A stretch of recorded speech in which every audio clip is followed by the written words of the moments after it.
I was sitting there editing one of the videos with Kama Sutra. Yeah. And I'm sitting there editing it and I'm going, you know, I have to edit this for the internet. And unless you want to be on the adult side, the general audience, you actually have to be more conservative than what they show on primetime TV. They don't which is because which is really ridiculous. Well, because there is no, parents can't block computers for adults only sites, I don't think. Well, because I thought they could. No, yeah, but for adults only. But there is an adult side of VO and YouTube and all these places, but it's for private viewing only. That's right. And you can't block that because you don't know who it is. Mm-hmm. So basically the internet, because of its very nature, it is more dangerous than one might think, because there's no, and because it's more dangerous, advertisers don't want to advertise on something that can't be controlled. And the tricky part is that in some respects, it's self-policing. Yeah. Whether Congress or legal people believe it or not, they do. Like I said, they do far more censorship than primetime TV does. You can wear this swimsuit on primetime TV. Oh, that's true. I could wear this on primetime TV. Yeah. And even I could turn around, even though this is less than an inch in the back. I could wear it on primetime TV. You can wear it on primetime TV. But we can't wear it on the internet because we have a general public audience. And that's the problem. Because see, the same. It's almost like this dichotomy. But the same kids that could watch the program. Okay, I mean, I remember a few years ago, Kelly Lynch did a movie. She did a movie. Actually, it was Cocktail. She said, "I'm working for Disney. I can't wear a swimsuit where there's no rear end to it." And they said, it's going to be in primetime TV.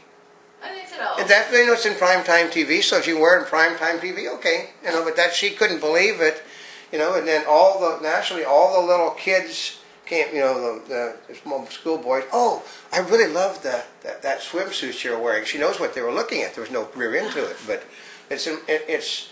What is allowable in primetime TV is not allowable in many cases on the major video sites in this country. I know, which is surprising because you never would have thought that before. There's more censorship than they actually imagine. I mean, they'll pull. I mean, our viewingship, our totals like 20 to 24 million goes up and down depending upon culling of videos on YouTube and MSN and VO and Crackle and all the other things, because if they'll pull, they do blanket things. They'll say, well, oh, this is swimsuit, so they'll yank all the swimsuit things out. I know, which is crazy. They don't look at them; they just pull all of them. They don't look. If it just says, that walking on a swimsuit in the beach, they just go to and then also with the interviews with Paris Hilton, I had Paris Hilton talking in the interview. And on some of those things, I had to be careful about how I loaded it because they have blockers because they don't want you to put ones that say Paris Hilton on it or Britney Spears, even though she's in the video talking. Yeah, because to us, this is not a copy of a copy of a copy. Yeah, this is because there can be absolutely nothing wrong with your video if you put the wrong heading on it or you put the wrong tag in it. And they just automatically won't allow you to post it. Well, even remember I did one on swimsuits from one of the gifting suites, and I thought it was sexy, and I didn't realize that sexy meant it was the doll cat. Sexy automatically because it was about swimsuits. In swimsuits, there was a harmless thing about swimsuits that you can pick up, and they're mail order. They're in Hawaii. You can wear them anywhere in the United States but California. But that's the problem with the internet. The internet is considerably more conservative than what people think it is. And actually, here's the funny part. If you think about the Sports Illustrated swimsuits, if you put that on the internet, you probably couldn't. Well, yeah, okay. It'd probably be adult size. You watch them, okay. They'll say, painting, painted models, but those things are basically carried on another system and then hung over onto, like YouTube, and then pick it up. They're not carrying it. They're not responsible for it. Oh, I see what they do. Yeah, they're picking another person's feed up and then they're picking the, SI has its own carrier. So they'll pick it up from SI, and SI is directly responsible for everything, the content, not them. Oh, that's another thing. That's when they'll do a movie. Okay, I know, for instance, that YouTube does carry YouTube and VO do carry videos of girls wearing less than this swimsuit. They like the dental floss, but they aren't carried on their site. They are things that that people are giving them a fee to carry. I mean, they're been produced somewhere else, they're held somewhere else, and then all they're doing is being shown on the channels. That's another thing that people that I think a lot of the money that the major video carriers are getting are because they're being paid to sponsored videos.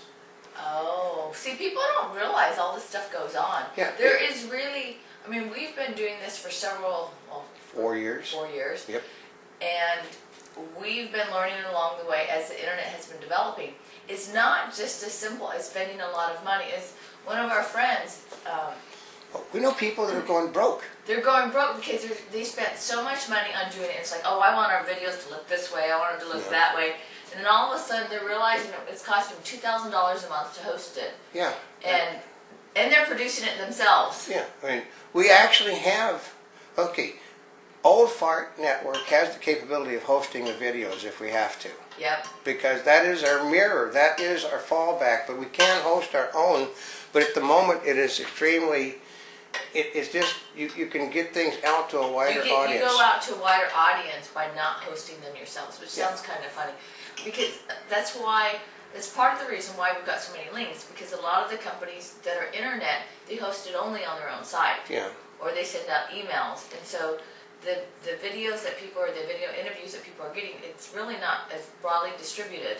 I know. As they would like it to be. And a lot of people, like I said, it is a matter of cost. I mean, we know, actually, nobody has figured out how to capitalize on advertising on the internet. We know exactly how to capitalize on it. Because the internet is, how do we describe us? We're here yesterday, today, and tomorrow. That is how you advertise on the internet. Television and radio and newspapers and magazines is now. Yeah, TV's now. Print is for the duration of whatever it's printed on. Yeah. Which is usually, if it's a magazine, it's a daily. Yeah. If it's a monthly. Newspaper, it's a daily. Monthly, if it's a magazine, often. But it's basically all based upon the now principle. You want those they only count on a magazine, newspaper, or television show the eyeballs that are watching the thing when they pick it up. Like a newspaper, they can't count who actually is looking at it. They only count cells. Magazines, they count cells. Television and radio, they count who is watching and who is listening. But the problem is that the internet is archival. Yeah, it really is. Because it's more so than the other ones. It's news on demand, if you want to call it that. Right, because you cannot advertise on the internet like you do on television and radio. Because internet is also archival, but it's instantaneous. What may get an unbelievable amount of hits hasn't happened yet. And how do you advertise on something that hasn't happened yet? That's your problem. So, but with us, we'll look like we're dying on a day, because the new stuff we're putting up doesn't do well, and then we'll turn back a month later and there's tens of thousands of hits on it. Well, for example, like one I did on a guy doing nails. It was a new one from Minx Nails, and because of the way it got tagged and people started looking, it's got 1,500 hits. Yeah. On somebody doing nails. The nails, we also did a thing which we've got a lot of static on, which we thought we'd get it when it was put up. But people have made a suggestion to put Barack Obama's head on Mount Rushmore, replace one of the presidents with his head. That just totally died as a news item. And now it's just, because there's so many people unhappy with Barack Obama. Now they're pulling it up. Now they're pulling it up, and it's coming up, it's going all over the place. And then too, like, our biggest things, we can absolutely guarantee you, the biggest things we do are wrap-ups. But these are after the fact. Well, actually, and part of it is, I'm trying to, some of it has to do with the year, because we have, how long actually we haven't been doing wrap-ups for a year. No, we haven't been doing them. We've only been doing them since, I think, it was SEMA, wasn't it? No, NSTA. NSTA, or Infocom. Infocom, yeah. It won't be, it'll be this summer before that's a year, but that came about because they wouldn't let us bring cameras in. Yeah. They wouldn't let us bring cameras and film anything. But you want to report on it, you want to talk about it. So we simply did a wrap-up, and the wrap-up got so many, basically, the wrap-ups got more hits than anything else that we were actually doing.